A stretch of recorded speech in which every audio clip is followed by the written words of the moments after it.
বাবা মেয়ের দুষ্টুমি আর আমার হাতে কিছু টাকা আর আমার জামাইয়ের হাতে অসাধারণ রান্না এই নিয়ে থাকছে আজকের ব্লগ।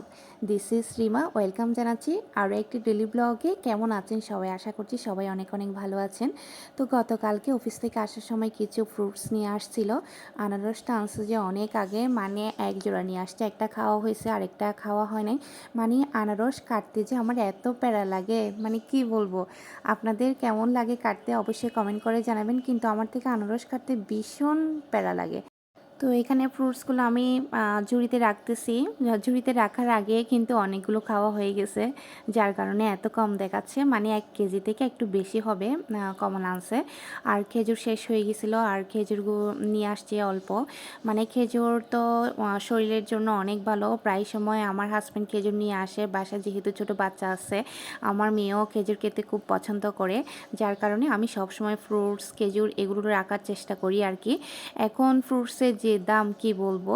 তো এগুলো গোছানোর পর আমার হাজব্যান্ড আমাকে ডেকে বলতেছে যে এদিকে আসো, তোমার জন্য কিছু সারপ্রাইজ আছে, তোমার জন্য কিছু গিফট আছে আর কি। আমি বলছি কি? বলতেছে তুমি তো নতুন টাকা খুব পছন্দ করো, তো এই জন্য আমার জন্য দেখেন, আমার জন্য 2টা 5 টাকা বান্ডিল নিয়ে আসছে। 5 টাকা দামের, একটা 2 টাকা দামের। তো বান্ডিলগুলো আমাকে দিয়ে বলতেছে নাও এটা তোমার জন্য। তো আমি তো অনেক খুশি হয়ে গেলাম টাকাগুলো পেয়ে। তো এদিকে তো বাবা মেয়ের দুষ্টুমি শুরু হয়ে গেছে। ওদের সাথে একটু দুষ্টুমি করতে গিয়ে আমার নখটাই ভেঙে গেল। তারপর নখের কোনাটা একটু উঠে গেছে, যার কারণে নখগুলো কেটে নিচ্ছি আর কি। মানে আমরা মেয়েরা একটু অ্যাস্ট্রো করতে চাইলেও পারি না, বিশেষ করে গৃহিণীরা আর কি। মনে করে রান্না বান্না, কাপড় চোপড় ধোয়া এইসব করতে গেলে না, আর নখগুলো স্টাইলের জন্য রাখাই সম্ভব হয় না। তারপরও এত ঝঞ্ঝাটের ভিতরে রাখার একটু চেষ্টা করি আর কি, নিজেকে একটু পরিপাটি রাখার চেষ্টা করি। তো যাই হোক, নখগুলো মানে নখটা ভেঙে গেছে, যার কারণে অনেক মন খারাপ করছি। আমার হাজব্যান্ড বলতেছে মন খারাপ করিও না, আমি আশীর্বাদ করতেছে তাড়াতাড়ি যেন নখটা উঠে যায়। তো যাই হোক, এখন একটু ঘরটা গুছিয়ে নিয়ে এখন আমার জামাই বলতেছে যে একটু মাংস রান্না করো।